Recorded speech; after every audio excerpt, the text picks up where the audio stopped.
Wait, hold still. I'll do it. Good afternoon or evening. Welcome to another edition of Regina Hill Consulting Presents White Allies and Co-Conspirators.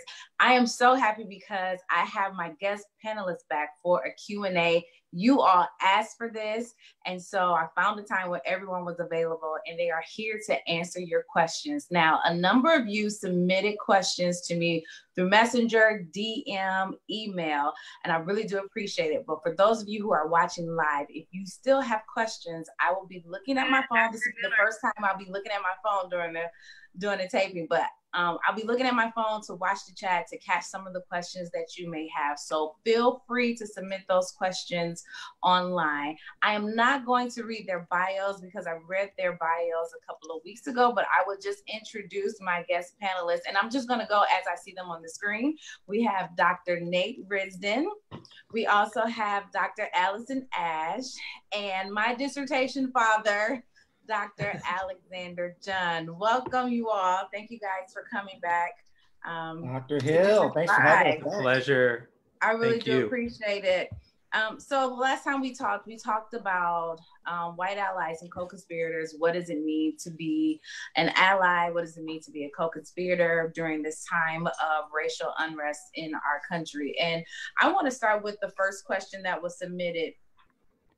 And it's along the lines of being a white ally. And it says, is it appropriate for someone to label themselves an ally to a group of people, in this case, the Black community? Can't that label only come from the group being allied with? Someone wrote a book on allies once.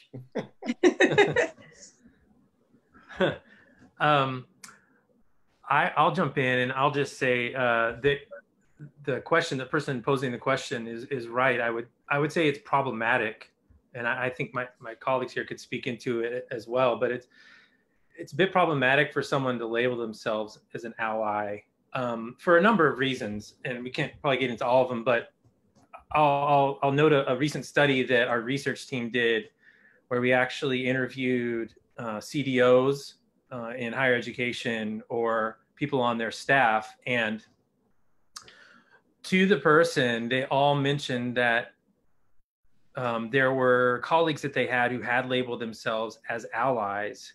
Mm-hmm. And they tended to continue to center themselves in the conversation, like that kind of act of labeling oneself as like, I'm an ally, tended to kind of they tended to actually have this personality that centered themselves in conversations around racial justice in different contexts.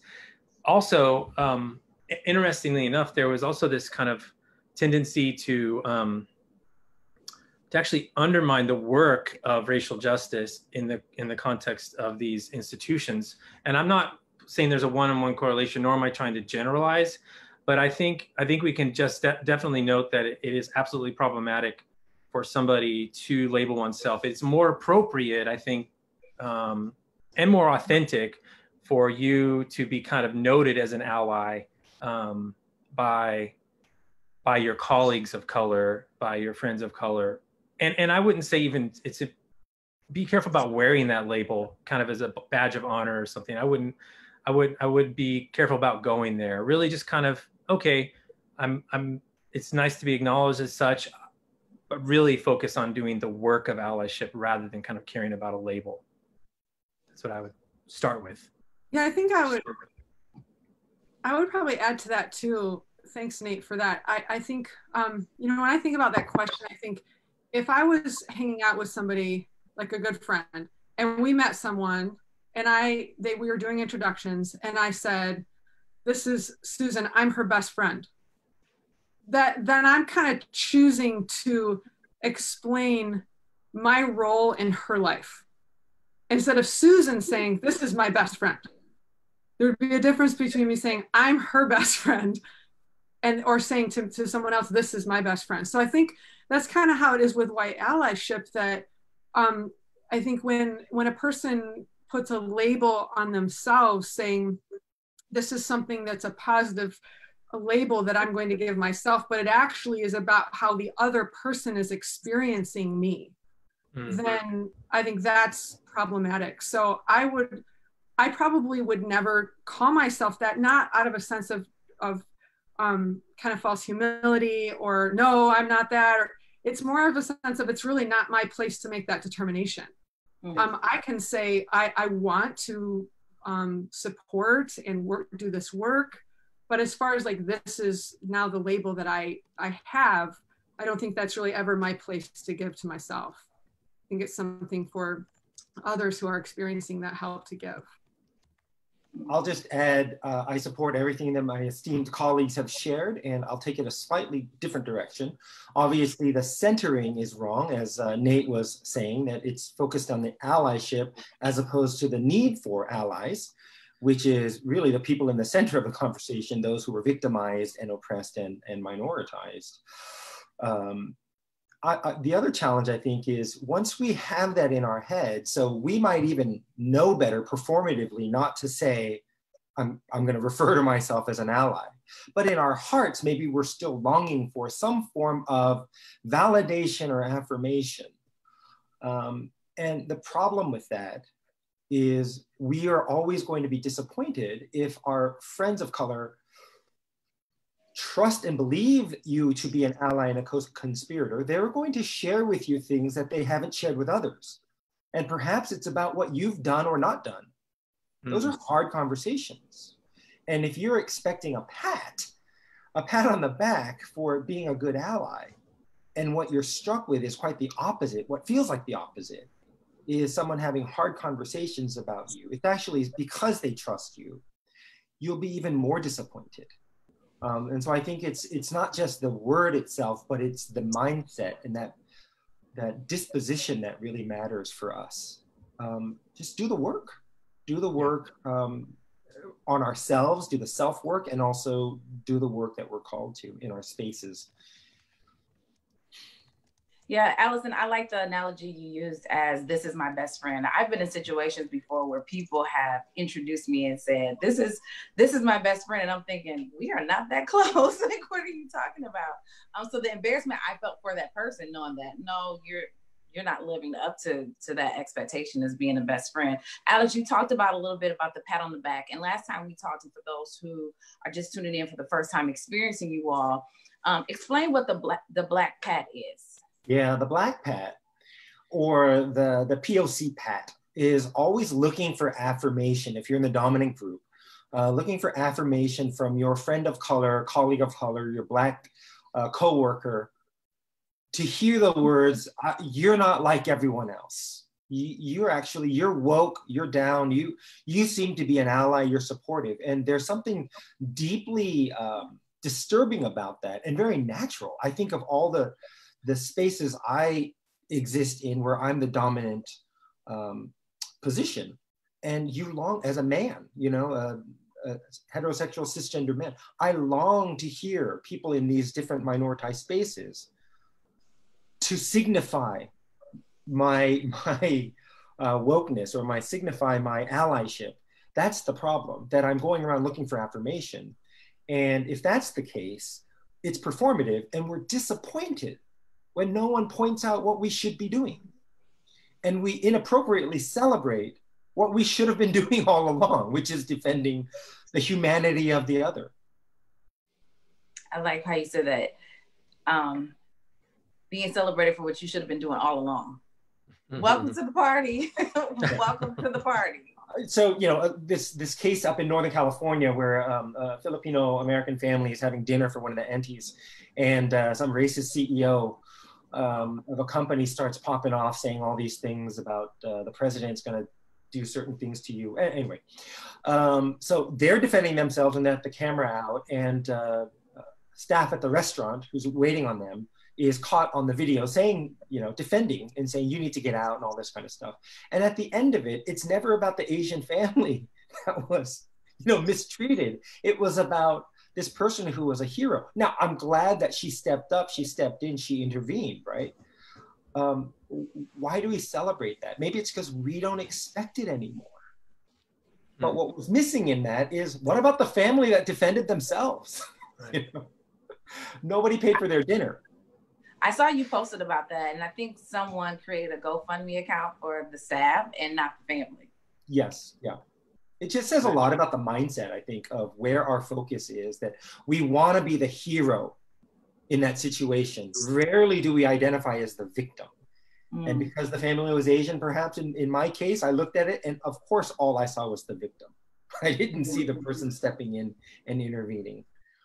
So it's just a matter of perspective, I think. And that's where we're coming from with allyship, is we have to check our hearts. Are we longing to be, in some ways, stepping in and being a hero? Alex, I love the analogy that you gave in our class one time, the early bird gets the worm. Yeah. And I don't know if you want to take the time to say that. Tell it.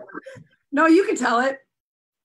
You and I have said it so often. It's like, well, I stole it from someone else too. So yeah, the early bird gets the worm. The analogy is a teacher is telling this to a group of students of color, early elementary. And what does the expression mean? And some children all raise their hands and say, oh, you know what? And then one student of color says, it means you stay in bed as long as you can and you never get up, because if you do, the bird will eat you. And the teacher was saying, no, that's not it at all. Why would you think that? It's because the child identified with the worm. And rarely do we hear a story. We're always triumphant. We're always the victor. And we hear stories as the victorious savior, never as the hapless victim. And so that's just another reminder of our mindset, I think, is where we lose focus. Even in doing good, we lose focus on who's really at the center. Yeah, so for those who are listening, I stated at the beginning that you can submit your questions on the chat. I am, for the first time, will be watching the comments come in. And if you have any questions, feel free to type them in and I will ask our panelists. But Alex, you talked about something. It's not one of the questions that was submitted, but it's a question that I have been answering with colleagues at work. We're doing a 5-week anti-racism curriculum with faculty and staff. Have about 136 people sign up, and we meet every Friday over Zoom. This is week number 4. And we spent a lot of time talking about the narrative of history. And a lot of my white colleagues online just surprised that now truth, another side of the story, is coming out. And they are now wrestling with what they thought was true history. They're wrestling with American history. And a lot of them talked about how this past 4th of July, they felt conflicted about celebrating, because a lot of things about our history came out. We watched across the country as statues begin to come down. And so they were kind of in this space of talking about or talking with their family and friends about this new lens that they have when it comes to history. Do you think? Well, no, no. I already know that question. Yes, the education system has failed us. But for those of you on here, what can not only white people, but there's a lot of people of color too that was whitewashed, that received whitewashed education. What do you say for those who are wrestling with these now truths that they are uncovering? Sorry, that's my dog. I'll start just briefly and say a fairly predictable answer. We have to educate ourselves. We need to read more. I just picked up a new book, Jonathan Wilson Hargrove. It came out a couple years ago, I think. Reconstructing the Gospel, Finding Freedom from Slaveholder Religion. Fascinating book. I've got it right here. It's really, I'm halfway through it, but it starts off talking about his own discovery of that realization that everything that he was taught was truncated, even the gospel itself in America. I said recently in another conversation, you can't start a history book from the middle chapters, right? You really do need to start from the beginning. But I think a lot of that is the intentionality of reading more and leaning into some of that uncomfortable space where it's information that we had never heard before or intentionally denied deep down, but to lean into some of that reading. I think that's going to be important, to rediscover various versions of history. I'll say that. Yeah. Nate, Allison, you have something to add? I'll just add, just to echo what Alex is saying. I mean, I mentioned this in the last conversation we had. it's certainly reading, but it's also listening to the stories that are told, those counter narratives, as sometimes they're labeled, to the kind of majority narrative that we were kind of given in our educational institutions. And sometimes some of us have the blessing of having people in our lives who are willing to tell those counter narratives, and we should always, always consider that a huge blessing to get to listen to those and really understand that it's not an alternative view of history. It is actually a corrective view of history. And we must have our ears attuned to it as such. So for example, I don't know if I shared this last time, but I had an elementary school teacher, third generation Chinese American, who was very intentional about telling us a counter narrative of his family's experience growing up in California, which was different than what we were reading in kind of the material that was presented about like the history of California and the missions movement. Well, that opened my eyes to kind of just a bit at that point, at that young of an age, to a different experience. But it certainly led me to explore things further down the road. So I would say, just again, it's just echoing what Alex said, just really digging in and really going through a thorough re-education of ourselves. Thanks for that. Can I just add one thing, Regina, Sure. to that be fast? I think one really practical thing that we can take away from this part of the conversation is everybody, when you're done on this Zoom call, when you're done on this live chat, go online and try to find out what Native American group lived on the land that you are on right now.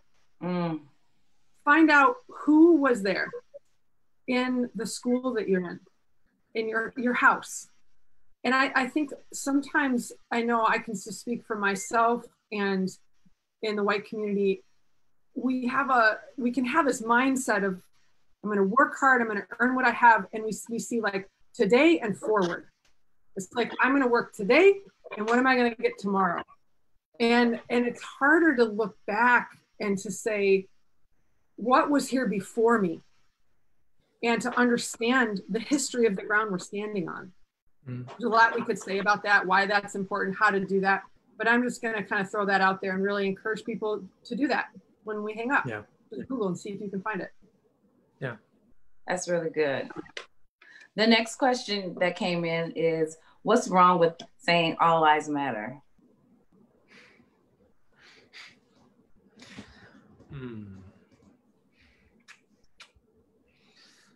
For me, I'll try to keep it simple. A dozen analogies that come to mind that I think are making its way around social media, which are all really, really helpful.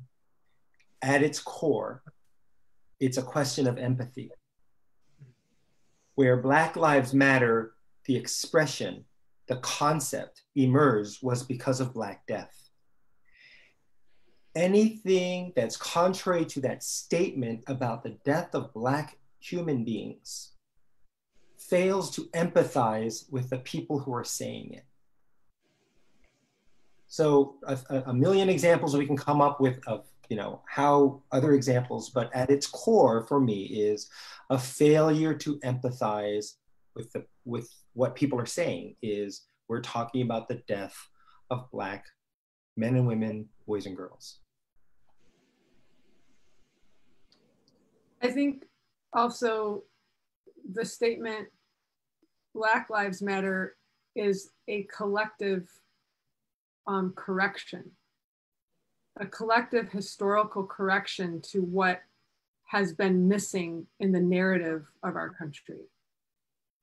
And all lives matter, I think sometimes when that's expressed, it's expressed from the standpoint of, don't white people matter too? And that narrative has been told, that white lives do matter. That's been the narrative of our country. So I think to say Black Lives Matter is a corrective to say there has been a missing element to the narrative our space.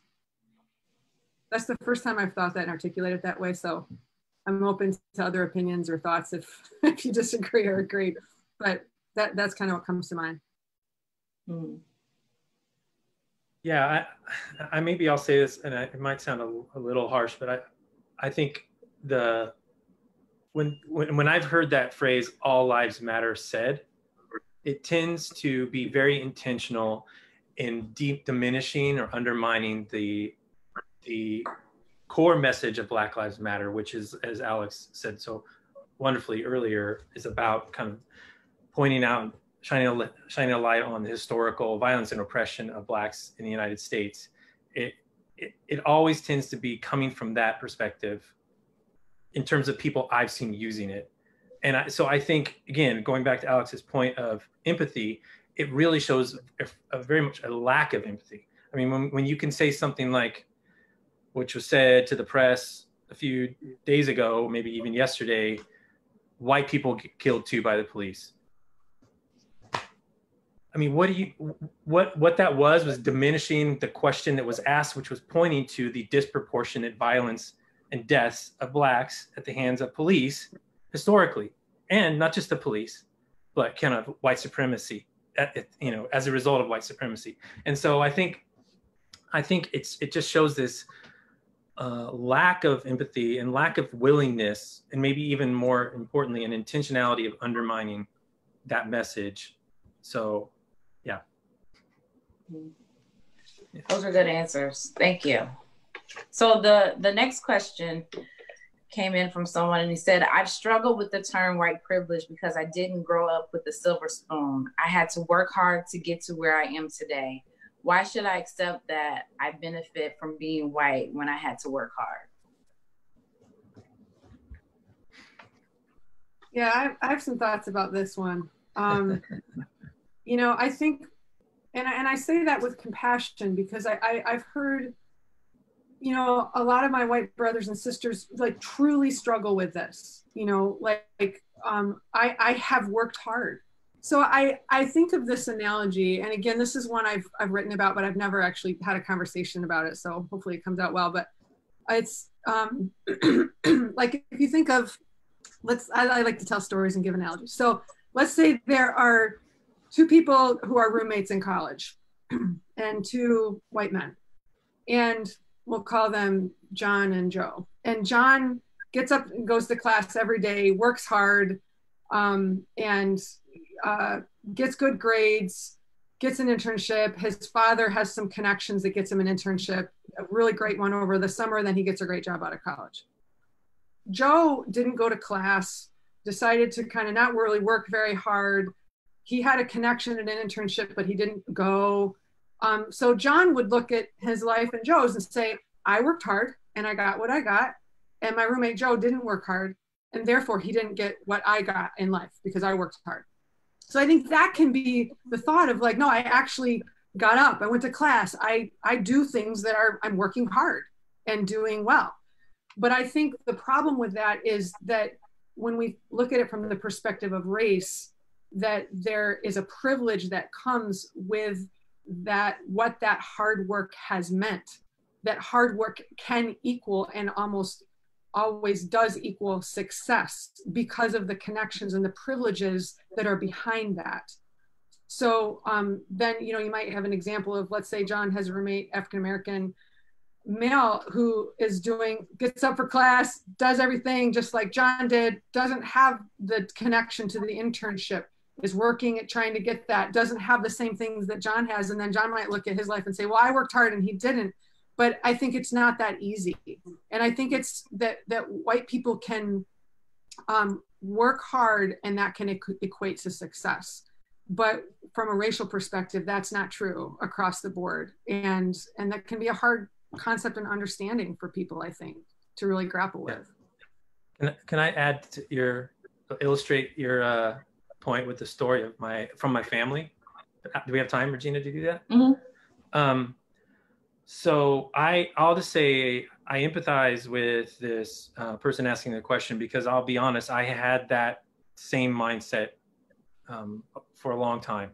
I really did ask those kind of same questions.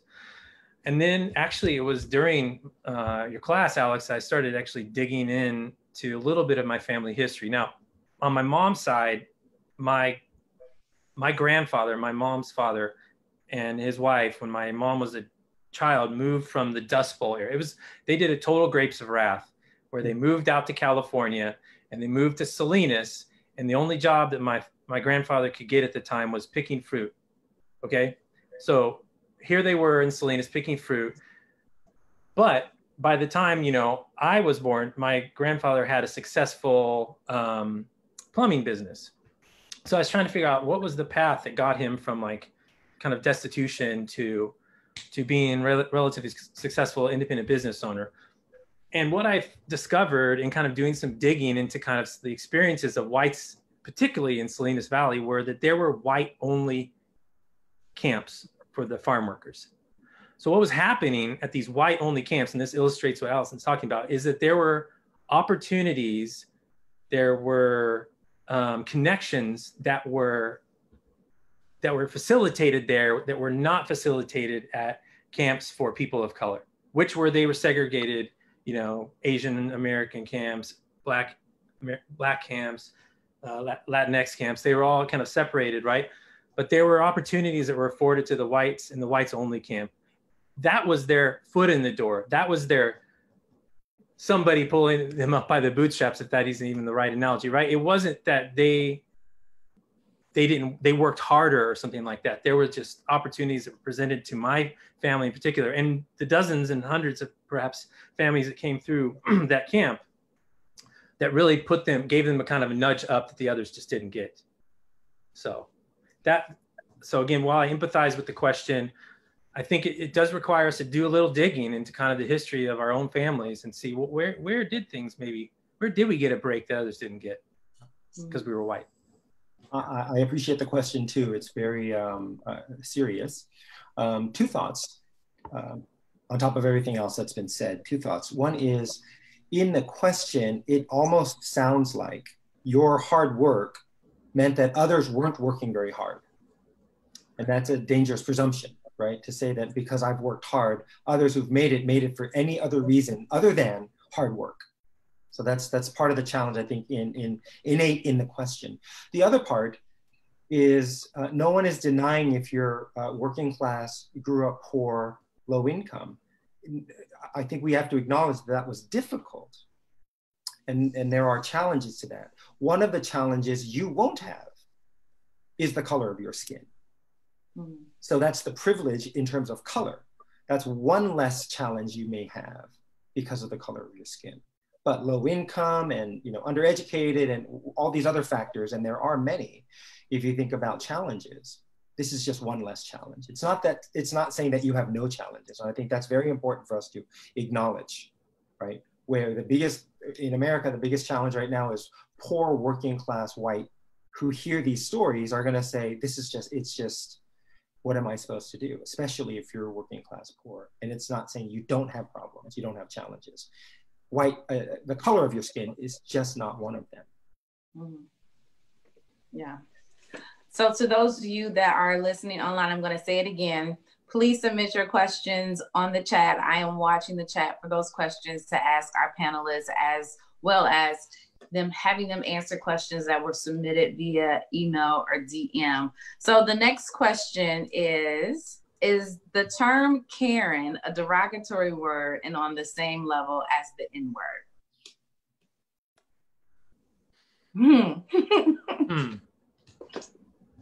All right.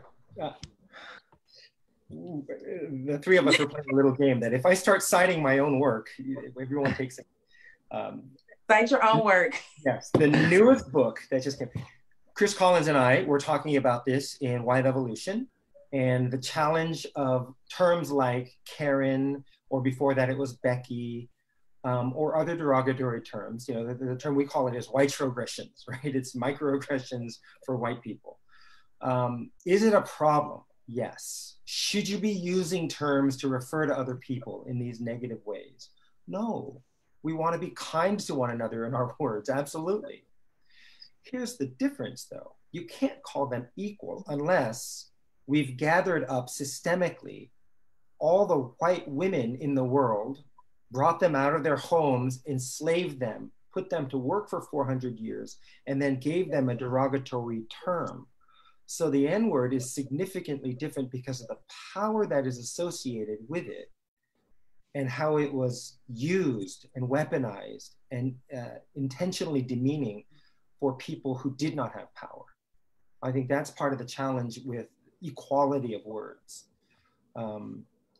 Again, any derogatory term that we use is not good. I think that's something we teach our children. But is it equivalent to words that have a long history of power and abuse? No.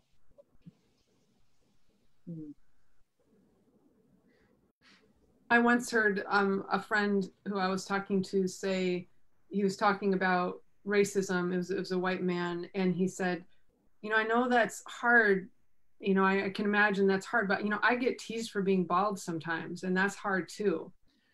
And I was like, you know, kind of listening and really realizing the disconnect that was there, that having somebody use derogatory words or something that's going to make you feel bad about a part of your selfhood, that he didn't really understand exactly what Alex is saying.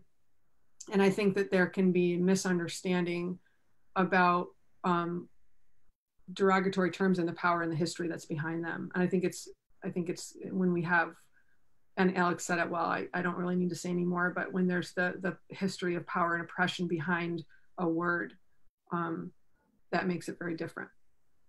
Yeah. And violence. I mean, there's, you know, the violence of that word.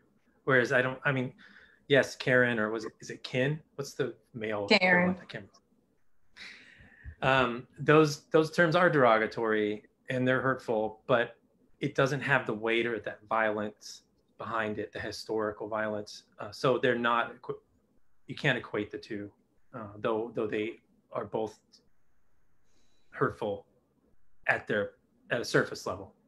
So that'd be all I would add. What do you say to your children that is growing up in a hip hop culture that would say, or not even your children, or just white people in general, that would say, well, you know, I can say it because it's in a rap song. You know, I can say it because I have a Black friend and he says it all the time too. What do you say to those who feel that way?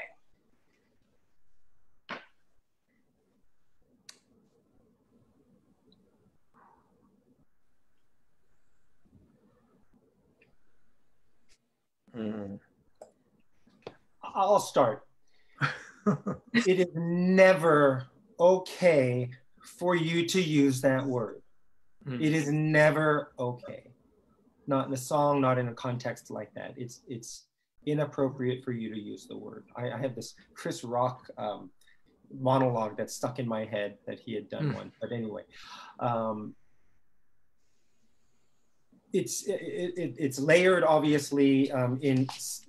I would imagine these are conversations within the Black community that everyone is not in agreement with, of whether the word can be used or not used and in what context. But to say that, and oftentimes what I hear it in context is, it's appreciation. I grew up with this music, and I grew up, and so it's appreciation, not appropriation.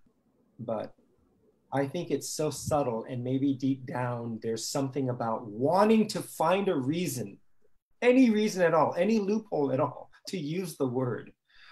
There may be something that drives us intrinsically to want to use it. I don't know, that's something to explore, but I come back to never use the word.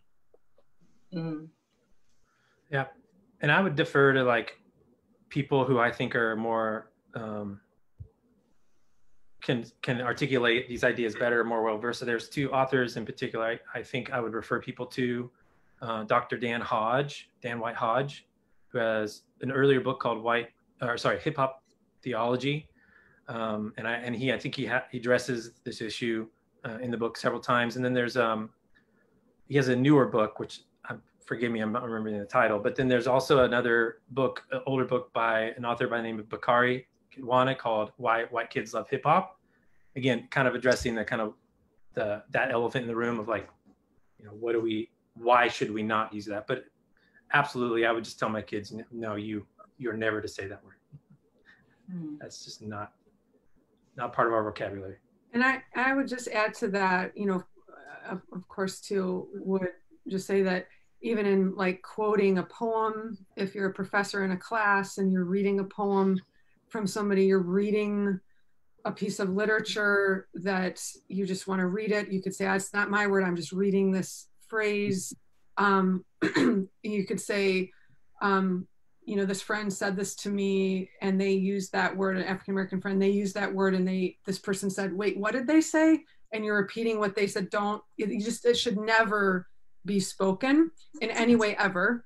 And I would say to my children, you know, I have ideas of why and how it's used in the context of a rap song, but that's not really my place to explain because I'm not in that community. So what I can say and what I can explain is when white people have used that word, historically, it has been like what Nate said earlier, it's been violence. And so we will never say that word, ever. And if there's another person that chooses to use that word for other reasons in their community, that's not for us to determine why or how, but what we determine is what we say. And we will never say that word. And I think if I can add one more piece to this, I'm sure some people will say, well, why would you censor so much your children? Why, you know, that whole thing about how we're going to raise our children with such censorship. And I think some of us do that with other words. I'll just say that. There's other words that we say, you're not allowed to use these words, it's just inappropriate. It's a poor expression of frustration or anger or whatever it is. The other dangerous part is when we hear people say, but I talked to so-and-so, I read a scholar who used these words. And that's dangerous because it leans into this idea that there's a ubiquitous voice in the Black community. There's a unified voice that you say, if I talk to one person who's Black and I somehow gained permission or interpreted it as permission, then I'm going to use it. Right? So that's the danger of the monolith as well, to think that there's some sort of united statement. And I go back to just the desire to want to use it out of a desire to show my freedom in my speech, or a desire just to use it to be controversial, or whatever your motivation is. Yeah, so as a chief diversity officer, I oftentimes have to come into conversations where I am teaching and explaining things that have gone just kind of in a disarray. And so there was a situation that happened at a previous institution where a student used the N-word. And so I am having a meeting with a team. It was an athletic team, having a meeting with the athletic team, talking to them about what took place and why the N-word came up. And the guy who used it was trying to argue with me, the white student, trying to argue with me why it's okay for him to use the N-word. And so I finally got to a point, I was like, you know what? If you want to risk it all, go ahead, try it. Just keep using it. Because I was at a point like, I'm not going to sit here and argue with you. Like, I'm trying to tell you not to use it, and something could happen to you. You say it in the wrong company. And so it's just like, you know what? Keep using it. Keep using it. See what happens. We'll see how that goes. Yeah. And so I just tell people, don't use it. Yeah. Don't use it at all. And you never know who you may run into, the wrong person or the right person on that day. And they would actually teach you why you should not have said it. Yeah. So let's move on to the next question. So those of you watching, I'm going to say it again, submit your questions on the chat. I am watching the chat. The next question is, how do I talk to my family and friends about race?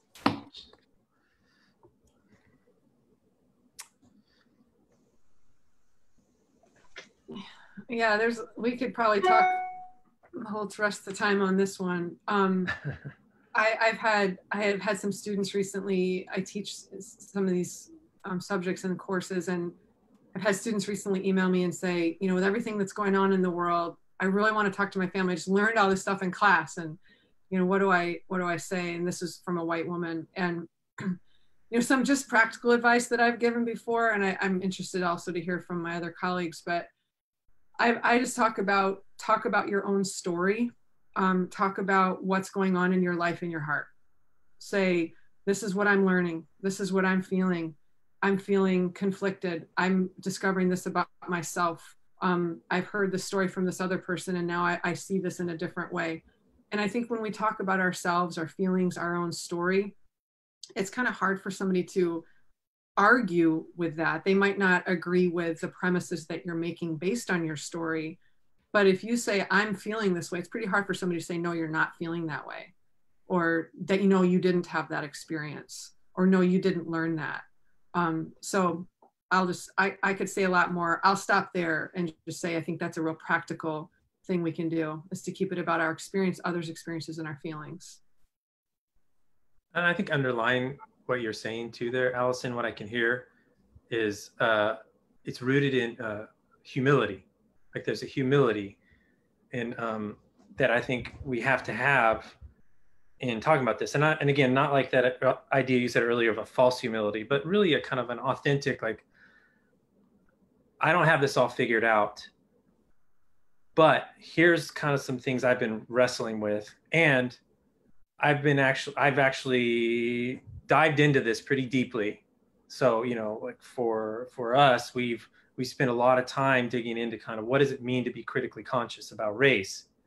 And I think if you approach these conversations with humility and really a genuine care and love for the other person, not trying to convince them perhaps, but just really kind of trying to have that conversation,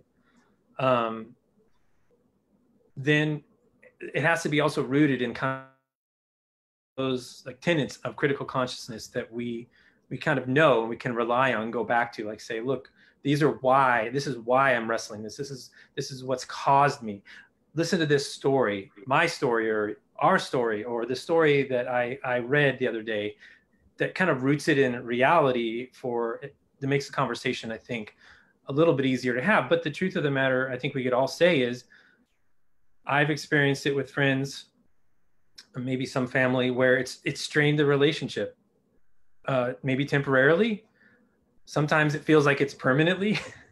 And that's the reality sometimes of having this conversation. But if you're interacting with the person and they just have to, they happen to have like it feels like a really problematic perspective on something, I feel like it may be even disingenuous to not kind of speak into it, or to be silent. I think that's pretty problematic. So yeah, it's not easy, but it's important to do. I'll say that it's built on, Nate, you said that it's built in humility. It's rooted in humility. I'll say it's rooted in relationship, that these are people that you love, their family. But like all issues in families, we all have family secrets. Whole bunch of stuff that we've never talked about with our family members that you've come to realize were inappropriate or just outright wrong, immoral, what have you. And have you addressed those? I want to treat this as the same way. Some families get family therapy to address these issues. Why not this? Why not take this seriously and say our family needs help, external perspective to help us walk our way through these conversations? But it's long-term, it's in relationship. I think it's a good reminder to tell people that we love them. And that's why we're having these conversations. I think the easy way, sometimes it's helpful, so I want to be careful in saying this. The easy way is to leave, right? To separate ourselves from these people that we loved our whole life and knew them. But it could be a dangerous precedent. I hear that at church. I hear that at my university, right? That, yeah, this place is racist. I didn't know, now I'm leaving. I'm like, are you going to leave the US as well? I mean, it's, you know, there's no place to run in that sense if you're always looking for just like-minded people. I say that with a huge, take it with a huge grain of salt, because sometimes it's time to leave. So I don't want to say that you could never leave, but if they're family members, how are we going to work through that? And holding on to the things that you do have in common and try to build from there. one other thought that I have is, you know, parents, because we're all higher education educators, parents who are so concerned that their children get liberalized when they go off to the university. It doesn't matter what kind of university. And, you know, they're radicalized by their professors and their educators. And I think they weren't radicalized. They finally were exposed to alternative viewpoints and something that they'd never heard at home. And so they come back and they realize these are things we never talked about, or I only had one perspective of it and the whole family seemed to agree. And so they didn't get radicalized so much as they did get exposed to alternate different viewpoints and different friend groups, hopefully, that really helped them to see different perspectives. Yeah. So on the topic of children, my last question that I have that was submitted. So guys, if you have questions, type them in the chat now so that they can answer it. This person says, I have a 5-year-old. Is it too early to talk to my child about race? Where do I begin?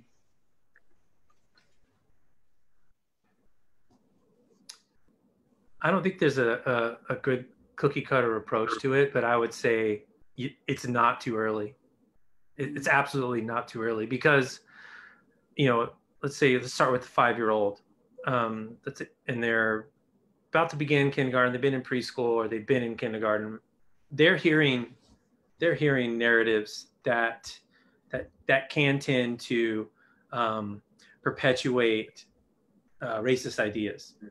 It may be shocking to hear that, but no, it starts that early.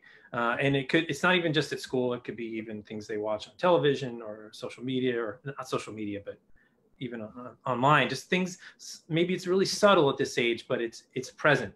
And so I think for our family, what we've chosen to do is to acknowledge that by very intentionally introducing counter narratives into our conversations with them, and having this conversation about race often. Often it's around the dinner table when we're all together. But for example, we read pretty regularly together. We do read aloud kind of at bedtime, and several books this year have been books that have been authored by authors of color. One in particular, two in particular, kind of told the stories. One's fictionalized, one was based in reality, of two young women who were raised not too far away from where I live here in Glendale. One who was sent off to an internment camp simply because she was Japanese American. The other who moved into their house while they were away, who was Latinx, and was not allowed to go to the school that was a mile down the road because she was not white. And so we read through these stories, and it led to these really important conversations, both as we were reading, but even in dinner the next day or what have you, that I think are important conversations to have. And everyone from my 8-year-old to my 13-year-old was really engaged and really kind of wrestling with these things. So that's one thought I have. Another thought that comes to mind too, I think it's helpful what Nate shared there, is Dr. Beverly Tatum. She's an author and has written some great books. I saw a video that she did. I think it might have been a TED Talk. And she was talking about explaining to her son, she's an African-American woman, and she was explaining to her son about the Atlantic slave trade and how that started. And she wasn't sure how to do this in a way that wasn't going to feel disempowering to him. Mm-hmm. And so she talked about how she explained to him, and I won't go through the whole story, but just to give you a little picture, that she said, there were some white people who were trying to find the strongest and the smartest people to make their economy grow as strong and big as they could. And so and she started from that perspective. And I thought that was a really helpful, she wanted to show how the narrative can be molded and shaped in different ways, right? There can be a narrative that starts from a deficit mindset from a people group, or a victimized mindset from a people group, or there can be a mindset, a completely different mindset that's the counter narrative to that. So in explaining to my children, and I have a unique position as well, because in my family, even though I'm very light-skinned, we have an ancestry of most probably slavery and Native American oppression against Native Americans in my family. So I'm also explaining that side to my children, but then also our white side, right? So I think in doing that, it's important to me to kind of tell the story behind the story. Kind of like, you know, if I'm having a bad day and I'm come in the house and I'm kind of cranky with my kids, I might tell the story behind the story. The story might be like, why did you just spill your milk? I'm frustrated. The story behind the story is, I've had a hard day. This is what happened at work. When you spilled the milk, this is how that made me feel. I'm sorry that I reacted that way, right?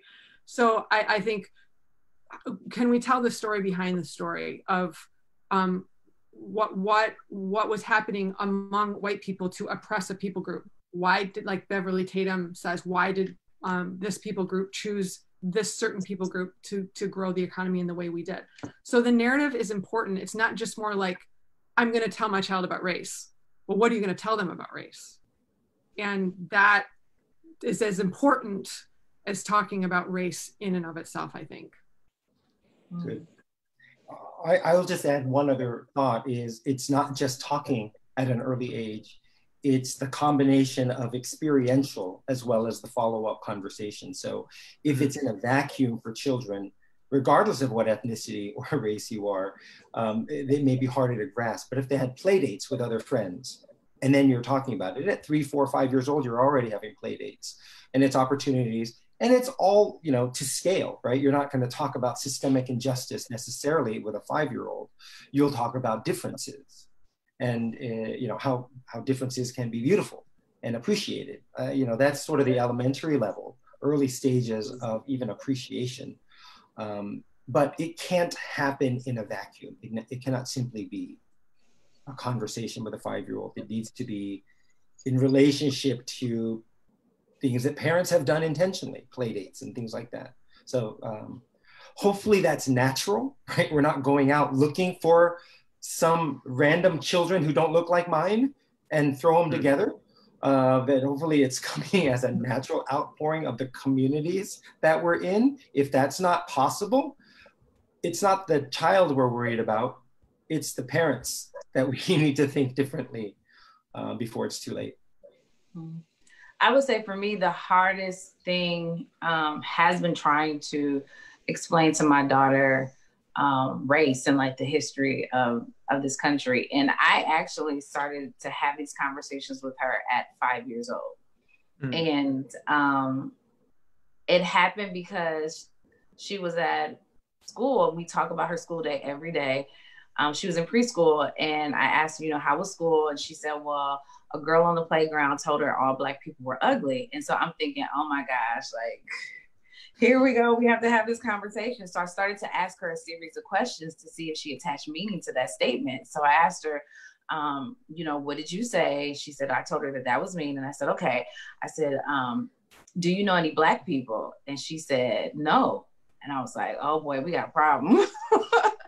And then I said, well, what color are you? And she said, I'm white. And, you know, she's very, very light complected. She takes her color from both of her grandmothers. And so at that age, you know, she's very light. So she said she was white. And I thought, oh my gosh, we have a lot of work to do. And so at that age, I started to talk to her about race. But one of the things that hurt me as a mom, it was, I knew that one day I had to rip the veil off and expose the truth about the country. And sort of like an innocence is lost in having these conversations with her. And I felt like I'm now ripping off this innocence that she once had about the world. And I have to tell her the truth. And so since then, we have very frank conversations about race. When she comes home from school, I'm asking her, what did you learn in science? What did you learn in social studies? Well, let me tell you what really happened, or let me tell you the other side of that story. Like I have to have these conversations. What did you say, Alex? It's homeschooling. Yes. You know, I have to reteach her when she comes home so that she can know the truth about why certain things happen the way that they did in our country and our history. And it's still even hard, even with the police killings of George Floyd and Breonna Taylor. I sat my daughter down and I turned on the news and I was like, we're going to watch the news so you can see what's going on across the country. I didn't allow her to see what happened to George Floyd. I explained it to her, but I didn't want her to watch it. But I prepared her because we were getting ready to go to a march. And so I wanted her to understand the significance of why we were going out protesting and the importance of it. And so it's still hard having those conversations. But one of the things I do love is that she is embracing her Blackness. And so I knew how important it was in an anti-Black world to expose her to the beauty of our culture so that the messages that she's receiving from society wouldn't overshadow what I'm trying to teach at home. And so I just love this mindset and this lens that she has now. She has a very critical lens, and she sees things and she points them out to me, and I'm like, that's good. I'm glad you have an awareness, you know. So I'm raising a little Angela Davis, a Shasta Shakur in this world. But okay, so I know this will probably come up as a critique, so I'm going to say it preemptively. Some people will misinterpret this conversation and be upset to say, so when you say if my children are white, then I should teach them guilt early on? Is that what you're saying? When I see myself in the mirror, I should not like what I see, that we're evil and all these things? Of course not. Of course not. That's your fundamental misunderstanding of what we're talking about, right? It's you've individualized it yet again and personalized it and made it about your pain. At 5 years old, we're talking about appreciation of others, appreciation of difference. So the books that we're using, because I'm figuring most parents are reading to their children. What books are you using? Is there a hidden curriculum there, an unspoken normativity of the videos and the, you know, whatever we're streaming on a screen and books that we're reading and things like that? If that has not already been intentional in terms of exposure, then already we're having remedial conversations as it concerns race and difference. Mm-hmm. Good. That's good. So we have a question that came up on the chat from Trish. She's a former student of mine. She says, what advice do you have for white students, particularly in higher education or a graduate program, to help advocate and fight against unfair bias and practices in higher ed?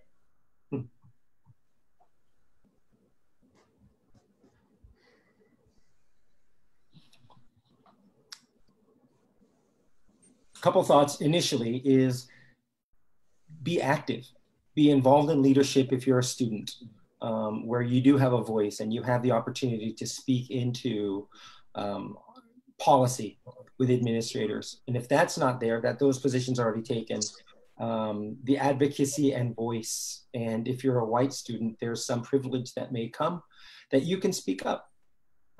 In a class or in discussion or whatever department it is. Don't wait or rely on just the students of color if something went wrong to expect them to stand up. It also offends you, and you need to be able to say that it's problematic, not just for students of color, but it's problematic for you. I mean, that helps raise the awareness, and it shares the burden. So that's some initial thoughts that I have. Yeah, I would say too. And Regina, did you say? Can you just read the question again? I want to make sure I'm answering it. Yeah, what advice do you have for white students, particularly in higher education or a graduate program, to help advocate and fight against unfair bias and practices in higher ed? Okay, yeah, I wanted to make sure I heard what advice do you have for white students. You know, I would say that, you know, I'm definitely by far not the first person to say this, but I think that white people, some of the most important work that we as white people can do is educating other white people. So I think it's having these conversations. I know there's some brilliant scholars who are saying, you know, maybe we need to have separated conversations where white people are really talking just to white people, because these conversations can be so painful for other people who are experiencing this kind of difficulty and racism, to try to educate white people who might be at the very beginning of their racial understanding. And so I would say for white people to educate other white students to do the hard work. I have also heard scholars say recently, you know, you don't ask a question of a person of color that you can Google. Like we have computers and books and libraries. Start reading and finding out our history and what it means to be white. So I would say educating the white community, both internally and then externally among other white people, is a really critical step. And to add to that, like just two things. One,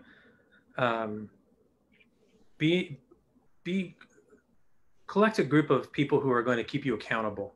Like to echo Allison, other white people who are going to keep you accountable to, you can trust that they're actually kind of engaged in that kind of development of their critical consciousness along with you, and you guys have honest, difficult conversations, as Allison put it, to really kind of push through some of these roadblocks you're going to face with your own kind of the white supremacy that kind of you grapple with being raised here in the United States.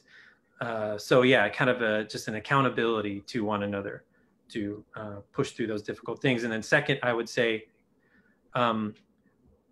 get behind existing leadership of color and figure out how to support them, because they are there and they are good and they need to be supported, and you need to just ask how you can support them. That story you had in our previous conversation about the man, blocking the flagpole, right? That's the kind of thing that's the mentality people need. White students should have, like, get behind existing other student leaders of color. Yeah. Nate, I'm glad you said that. But not only get behind other student leaders of color, but faculty too. Because research shows that faculty of color tend to get lower marks on their reviews. Yeah. From students. Alex is like, yes. So I would say get behind your faculty of color and support them also. Alex, I don't know if we even had this conversation before. So what's interesting about my cohort, shout out to APU cohort 2015. What was interesting about my cohort, we were the first minority majority cohort that our program had ever experienced. And so when we took Alex's diversity class in our second year, like, all hit the fan. And there was a point in our classroom discussion where some of our white cohort mates was questioning Alex's ability to teach us in that class. And we were like, are you kidding me? Like, your whiteness is really showing, your white privilege is really showing right here in this moment. And a lot of my colleagues who are professors in my cohort just alluded to, like, this happens all the time. We see this on our reviews all the time, where white students are questioning if we can even teach them because they are uncomfortable being taught by a faculty member of color. So yeah, I would say get behind your faculty members of color. And then when you hear other students talking crazy about faculty members of color, call them out. Speak up. That's so good. Call them out, speak up. Another thing I would say, Trish, is there's a push right now, a heightened push to decolonize curriculum. And so as a student in your grad program, as you are taking classes, the first day of class, when you get your syllabus, look at what they're having you read. If it is all white authors, white male authors, speak up, say something, ask for the different narratives. Where are Black scholars? Where are Latinx scholars? Where are Asian scholars that can also speak to these subjects? So take a deep look at your curriculum and what they're asking you to read, and ask them, can we have some supplemental readings for the semester that brings in different narratives and perspectives? That's good. Yeah, that's great. That's really good. All right, so we've been on here for an hour, a little bit over an hour. Thank you guys for coming back on and sharing with my audience. And thank you to my audience that stayed on tonight, that submitted questions. I really do appreciate it. I'll be back next week with a very special guest. My mom is joining me. Oh, hello. My mom and I, we're gonna be talking about family secrets and trauma. So I want you guys to come back and be with me next Thursday night at 6 p.m. It'll be me and my mom. Thank you guys so much. I really do appreciate you, Nate, Allison, and Alex. Thank you. Thank you. Having us. All right, guys. Have a good night. Take care. Bye. How do I leave? Hey, Alex. Oh, here we go. See ya.